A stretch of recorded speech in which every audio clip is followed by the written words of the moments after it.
Good morning and welcome to what I believe is number 75 in this series of RogueCasts. First of all, I'd like to issue a big thank you to all of those who very kindly made donations via the Buy Me a Coffee button recently as a mark of those individuals' appreciation of my output, namely the essays and the RogueCasts that can be viewed on my site roguemail.org, and, should you prefer, the Substack platform, where there is the option to take out a paid subscription.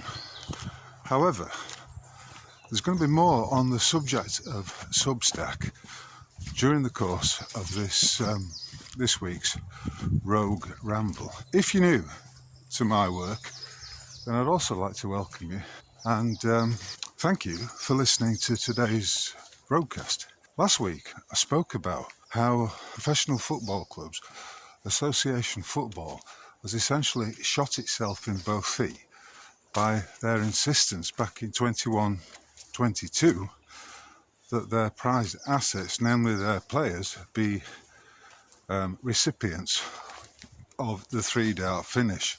The jabbing and the insertion into their veins of a wholly untested, demonstrably deadly serum, which has caused all kinds of damage across all levels of societal strata. Now, this week, and on that subject, something else came into my purview in relation to that matter, and it was a post about a Slovakian doctor, a man called Peter Kotlar, who was opining, or should I say stating the facts, with regard to the Pfizer and Moderna serums, which were injected into God knows how many of his fellow countrymen. He said that the Pfizer and Moderna vials contain DNA in such huge quantities that the recipient has become, quote, a genetically modified organism. When I saw this, when I heard his words, I was reminded of Mary Shelley's work, Frankenstein. You may recall that in that very famous story, Dr. Frankenstein goes against nature and becomes effectively God, insofar as he is able to create a living being, a monster. Mary Shelley wrote, and this I think is very pertinent to what's going on now, because back in 2020 to 2021 and throughout 2022, I was putting out information, as were many others, about the dangers inherent in people rolling up their sleeves and accepting the offer of the jib jab. She writes in Frankenstein, when the lapse of time proves the reality of the evil, then the actual bitterness of grief commences. And is it not fair to state that we appear to be at that point where millions of people around the world are so afflicted with whatever consequences, whether they be neurological or physical, of their having received the 3-dart finish, that only now are they beginning to come to the realization that they have become genetically modified in some way. And this genocide at needlepoint is continuing to unfold every day as more and more revelations spring out through the various media sources.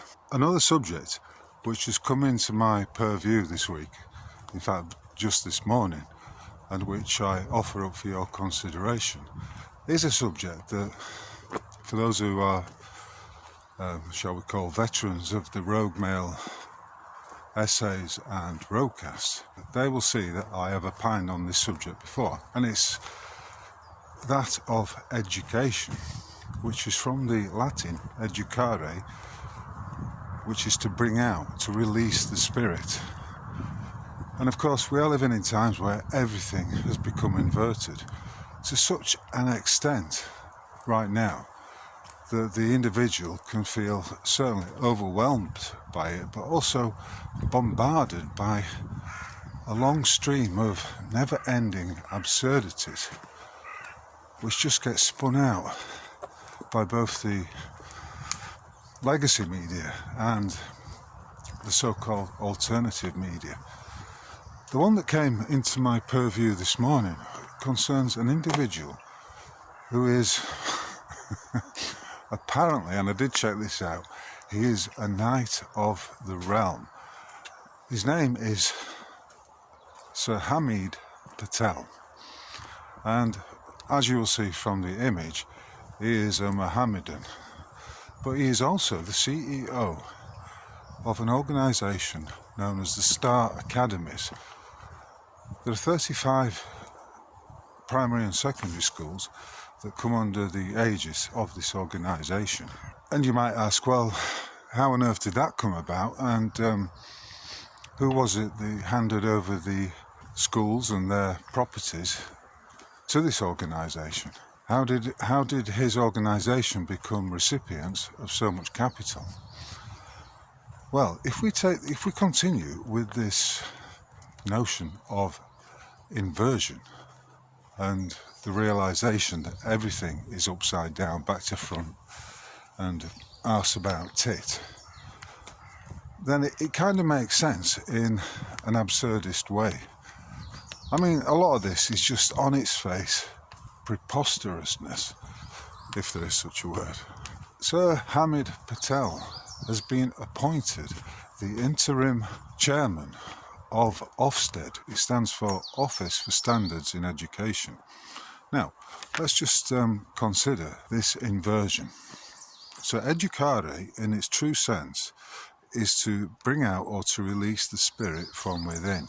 In other words, if we're talking about the education of children, it is for them to be given every opportunity to develop their critical prowess insofar as they are learning how to think for themselves and not being taught what to think, which is what the state-sponsored education system is all about.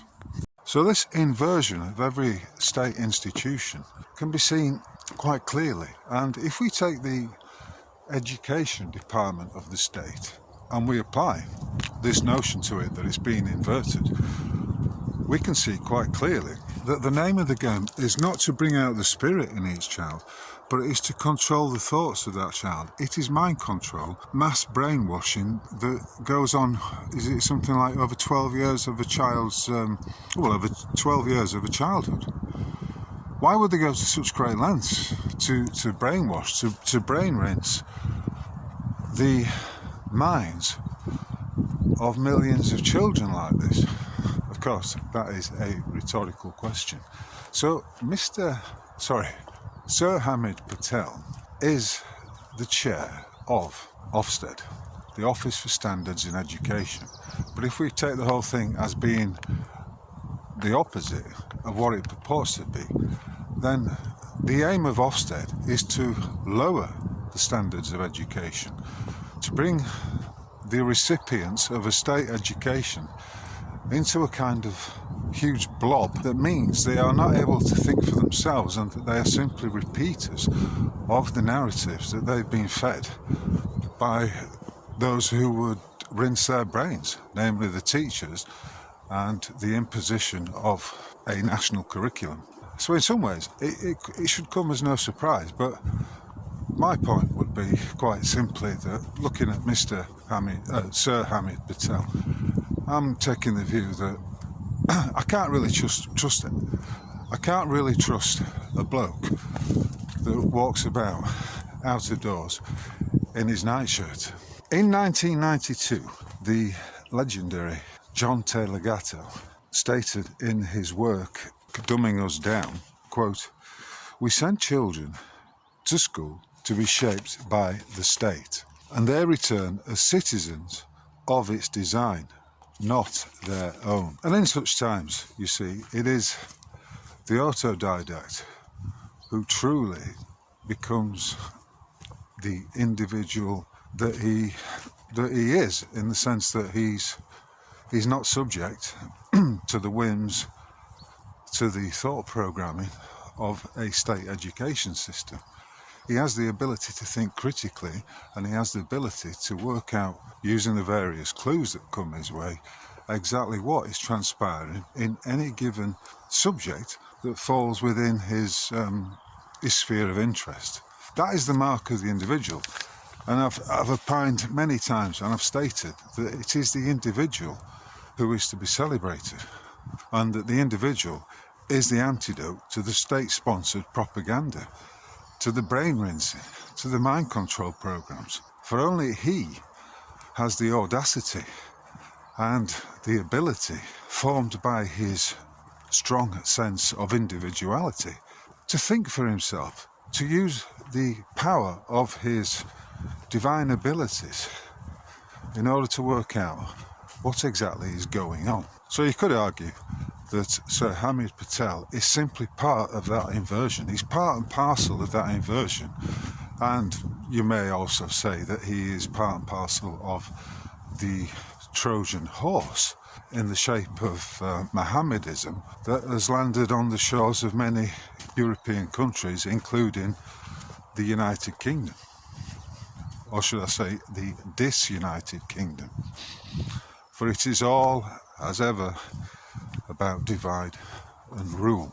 Of course, one of the pitfalls of being party and being an active cog in the wheels of the machine that is operating this divide and rule control system is that your ego can become out of control, and with that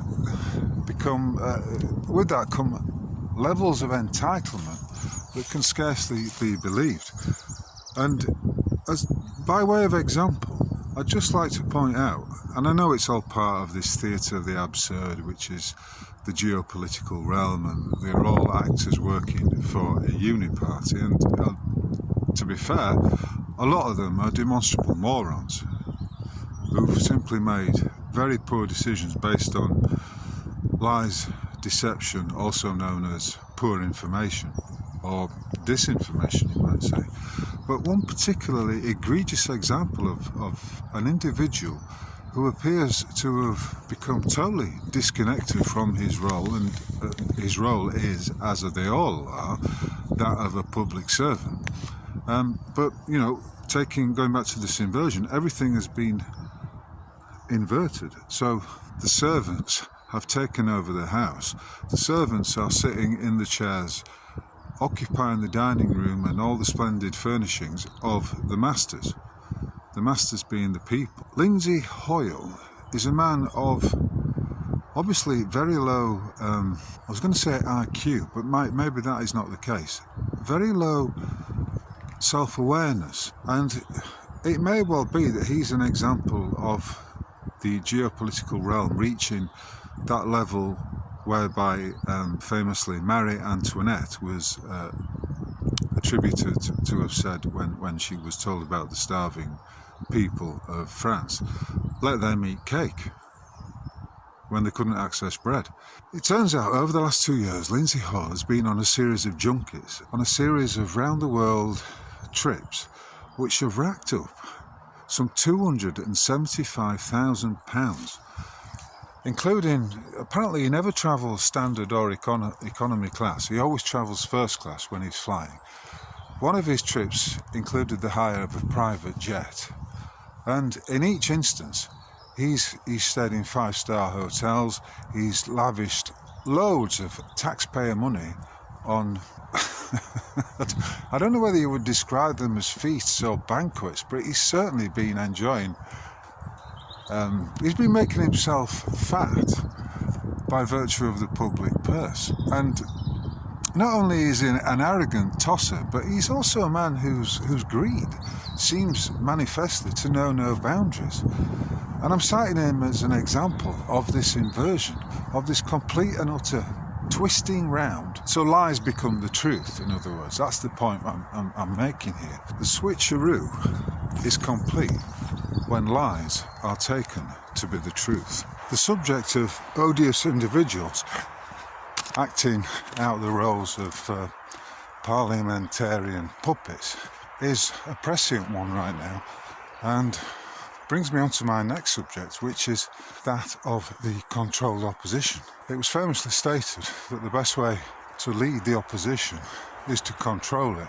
And a classic example of this is the Reform UK party in Britain, which I believe has 5 members of Parliament and is headed up by a certain Nigel Farage. This last week, Reform MP Rupert Lowe has been removed, if you like. He's had the whip removed, and he's been grassed up, by the way I would describe it, by Farage and his cohorts to the police over false allegations of bullying. When someone is behaving in a narcissistic way, a pathological way, when they're lying, they will make false accusations. Namely, they will accuse their opponents of that which they are actively engaged in themselves. Nigel Farage is a former merchant banker with a number of interesting employers on his CV.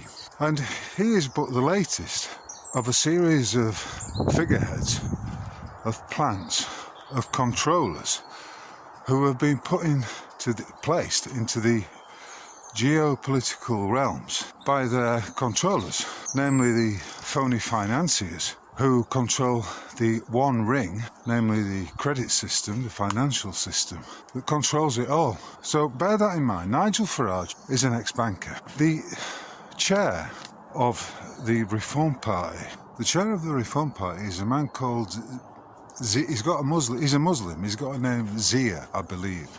I can't remember his full name. But lo and behold, when you investigate it, you see that he too is a former banker, possibly, if I remember correctly, formerly of Goldman Sachs. And of course, he is the latest in a long line. Before him, we had Rishi Sunak and Sajid Javid was similarly another who was a former banker. And if you look throughout history, you will see that it's not unusual for bankers to suddenly be placed into positions of geopolitical influence. And if you're paying attention, you will see that this pattern shows us directly who the hidden controllers are of this realm. And on a slightly larger scale, over in Canada, we have the recent appointment of a certain Mark Carney, who was he's an ex-banker in inverted commas. He is an inverted commas is probably a good expression, because it all should be in inverted commas, if you catch me drift, because it is one whole inversion. Mark Carney, former governor of the Bank of England, is now Prime Minister of Canada, having been undemocratically appointed to that role. He's not been elected, he's been appointed. And so you see how the one ring is that which gets everyone to dance to its tune. And that one ring, ultimately, when it boils down to it, is but a fiction. It's a conjuring trick, an illusion. On top of which, a number of these, whether they be former banksters or other Freemasonic controllers who have been appointed to these various positions, and that includes the likes of Trump, Starmer, even Putin, then you begin to see how preposterous it is, and these are not mere coincidences. These appointments have been made most deliberately, and they're all part of the great game of chess or risk that is being played out in this realm, this simulacrum, which, as I stated last week, is, when all is said and done, simply a mental construct. It's a perceived reality, meaning that it all takes place in the mind. And that brings us back, of course, to the opening segment of this episode, in which I was opining on the the matter of education, what it truly means, and how it's been subverted and inverted to become the very opposite of that which it claims to be. And many of these individuals we find are prodigies who belong to the World Economic Forum, of which Klaus Schwab consistently maintained have been used to infiltrate, his word not mine, many, if not all, of the governments around the realm.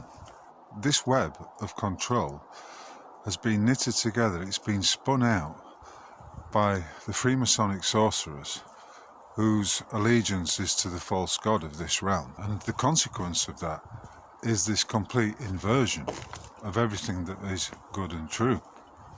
Which is why, of course, telling the truth in times of universal deceit becomes an act of revolution in and of itself. However, as I've been pointing out for a long time now, it's all a pantomime. It is all a mental construct, and as such, it doesn't actually have any reality. And is only to be taken as seriously as we take it.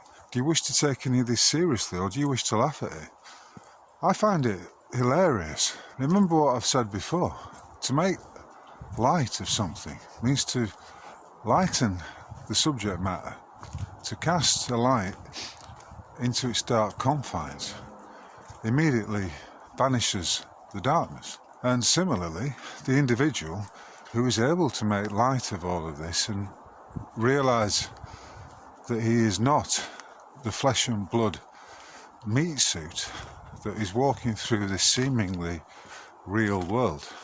And on that very subject, I would like to read out a brilliant quote which sums up a lot of what I've been talking about during the previous 74 episodes of this RogueCast, and in and amongst my 390 essays on my website. And it's this. And this is very important because it connects in with what I was talking about last week. It's from a book called Phenomenal World, from page 46, and I'd like to thank Jason Brashears for bringing it to my attention. Consciousness is not located in the brain, but is a plasmic holographic energy field that permeates and surrounds the physical body. Is this hologram built of thought waves or thought particles? In a holographic universe, the concept of location is an illusion, everything being non-local, including consciousness. Although consciousness seems to be localized somewhere inside the skull, it can, at times, appear to be localized elsewhere, as in the case of out-of-body experiences. The non-local aspect of consciousness is also suggested by dreams, where location and space are completely illusory and shifting. Think about that for a moment. Your brain, which you believe to be the source of all your thoughts, your imagination, and everything pertaining to it, is not actually that. It is more of a receiver and an antenna of information. Information that is coming is all around us. It's in the field. It's in the ether, if you like. We are in a simulation. It's a perceived reality. So that, in and of itself, connects in directly with that which I was talking about last week. And your ability to tap into the informative field that exists around you is that which you were born with. And I would suggest that that fact is exactly why we have an education system that inverts the truth, that spends 12 plus years brainwashing the individual into believing that he is the meat suit, that he is the name, that he has this one life, that he is a sinner, and then, that he was saved by a man called Jesus being nailed to a cross. Again, that's the carnalization of the Christ figure, that which was carried out by the Church of Rome, as a means of drawing everyone into this inverted notion that they are but the biological meat suits that are walking around, and that everything including their ultimate creation, was simply an accident, a causation of a big bang, of a slow evolution that has taken place over millions of years, when the fact is, it's all an illusion, a very powerful illusion, nevertheless. But it is an illusion, and the field, this informed field, is designed in such a plastic way that you can affect it. In other words, you become that which you perceive yourself to be. I am that I am. I am meaning I am that which I perceive myself to be. How can you be anything more or anything less than that? Of course, all those ponces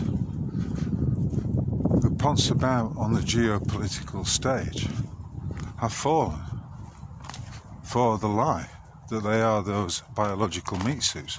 And little wonder that the likes of Keir Starmer, who also has taken a number of freebies down the years, a number of trinkets which have been offered his way, no doubt for reasons of political influence, and his sidekick, SpeakerLindsey Hoyle, they are firmly of the view that this gross materiality, this gross material world is in and of itself true, that this is real, when in fact the converse of that is the truth. So it behoves us to ridicule, to lampoon and satirise these individuals, because they are fools, ultimately.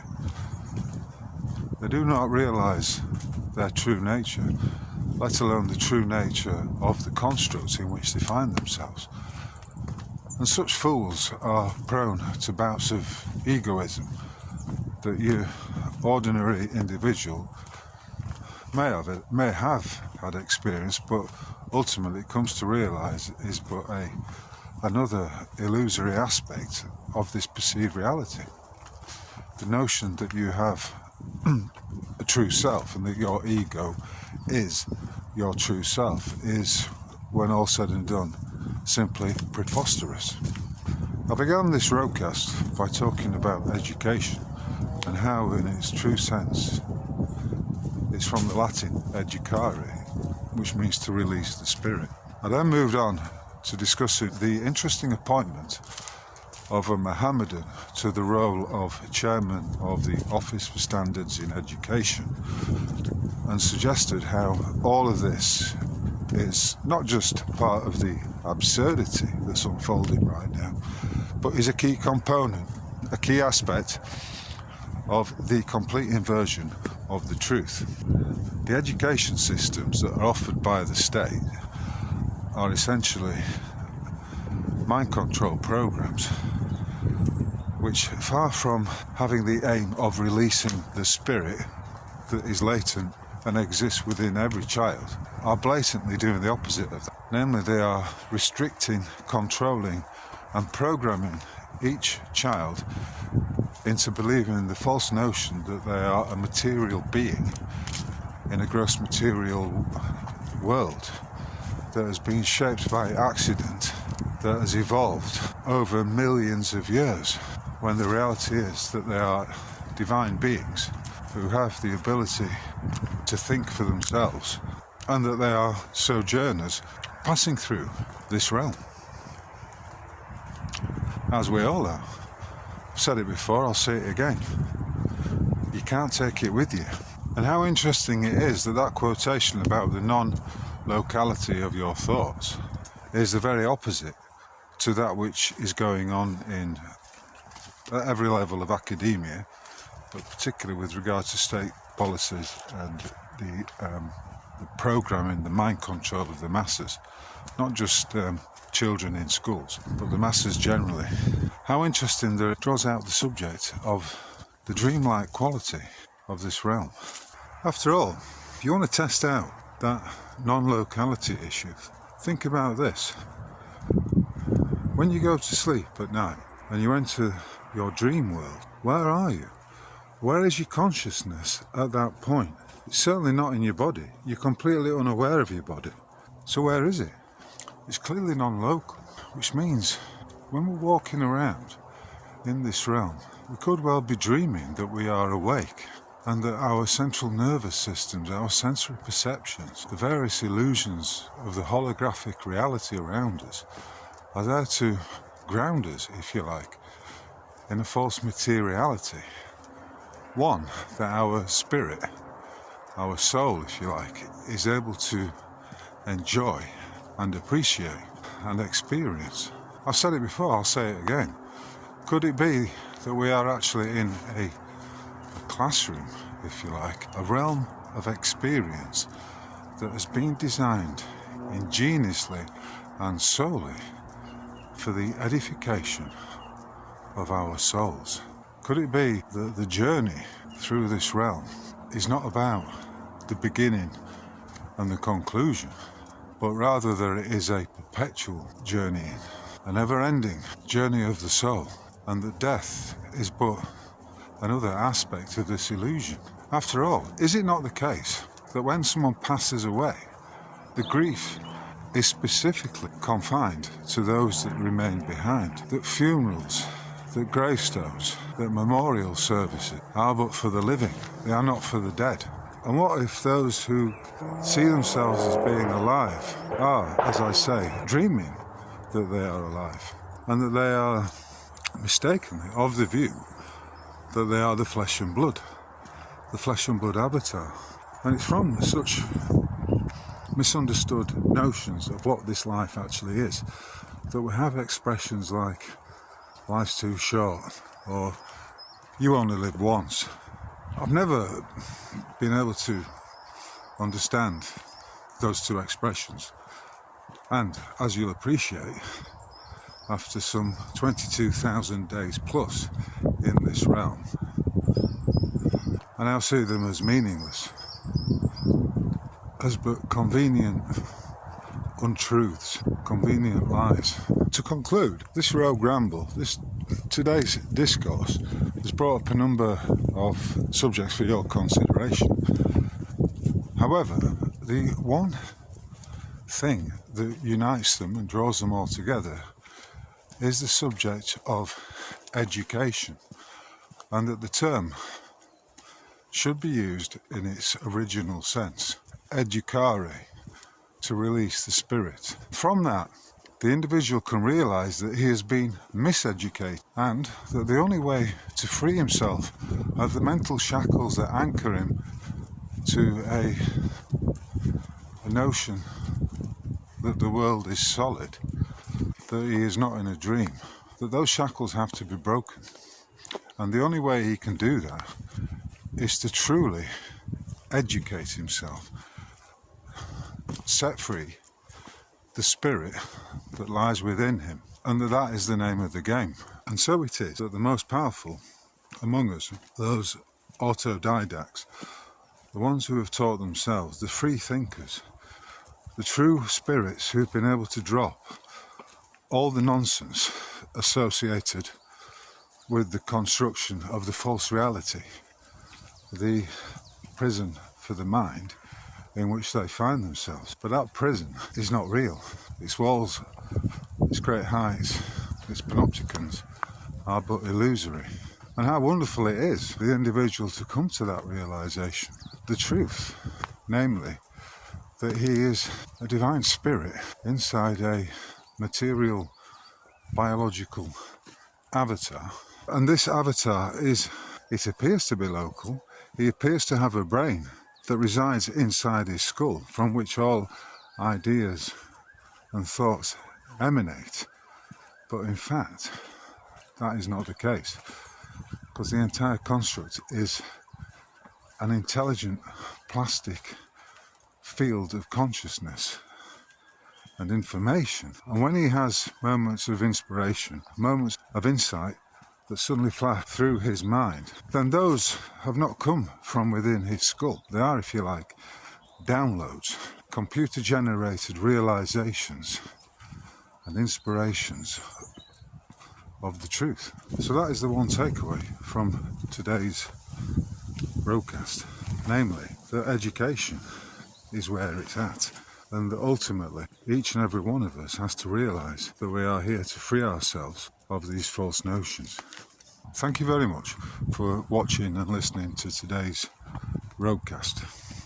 If you've enjoyed it and you'd like to show your appreciation, then please consider making a donation via the Buy Me a Coffee button, which is linked below. I have previously encouraged people to take out a paid subscription on Substack. However, information has come to light this week that leads me to the conclusion that Substack is but another limited hangout.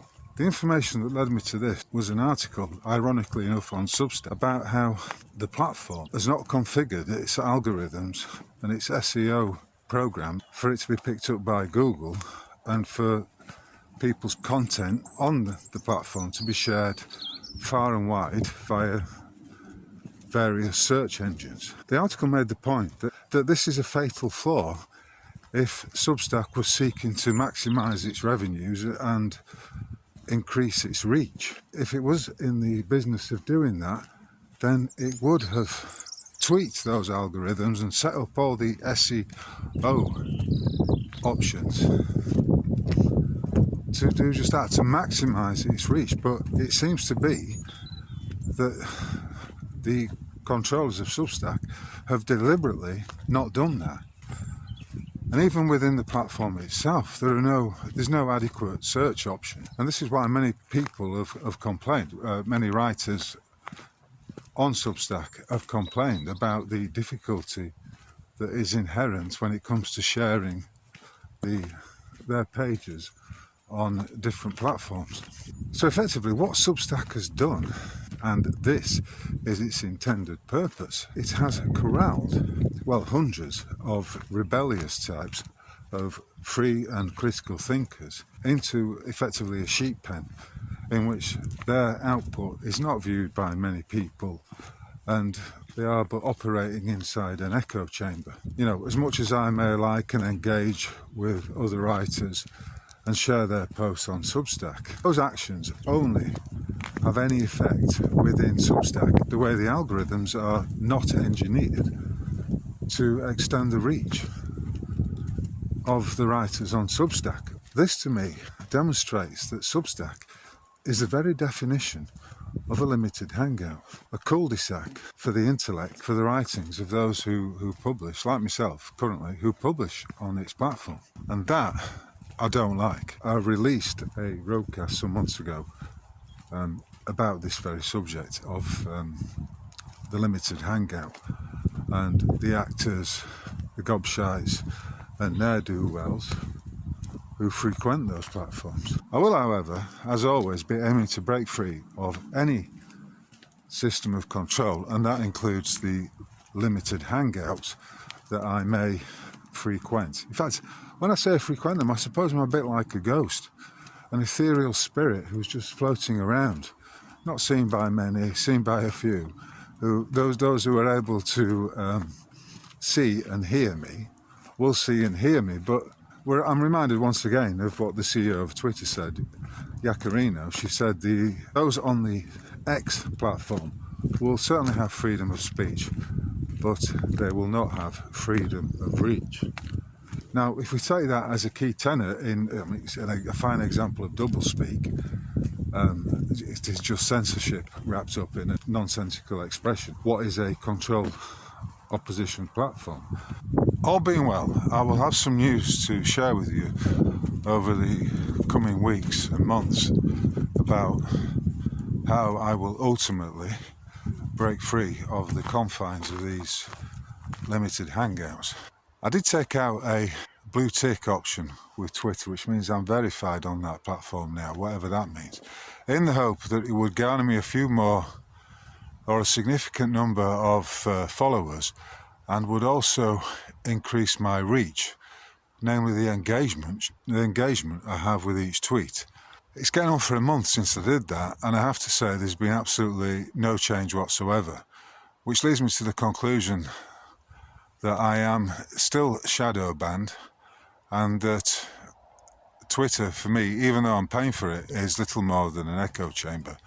And it reminded me of an individual who is in a straitjacket. He's in a straitjacket and he pays his jailer an extra amount of money in order to be put in another cell, and this time it's a padded cell. So he goes, I'm effectively like that individual who's been incarcerated. I was wearing a straitjacket before. I'm paying for what I thought would be some kind of release, but in the end I find myself not only still in the straitjacket, but now inside a padded cell, which means the sound is insulated. No one can hear me, and that I have probably simply fallen for another scam. And let's face it, Elon Musk is not adverse to a scam or two, is he? As is manifestly the case by his SpaceX project, his Tesla car, and his acquisition of the Twitter platform. Not to mention his role as Doge, the Sheriff of Venice. That then concludes today's RogueCast. I hope you've enjoyed it, and I thank you very much for listening. As I say, if you're feeling appreciative and you're able to do so, then please throw a few quid into the coffee pot via the Buy Me a Coffee button. It's truly appreciated right now because I don't have a great deal coming in, and as you may know, I got debanked by the co-op last month, so that's added an extra layer of difficulty. But it can and it will be overcome. So with your help and support, I salute you and thank you for that. Please comment, I will get back to you, and please, if you're seeing this on YouTube, please like and subscribe and share it as and where you see fit. And therefore, all that remains for me to say is thank you very much, and I'll catch you all on the flip side. Cheers.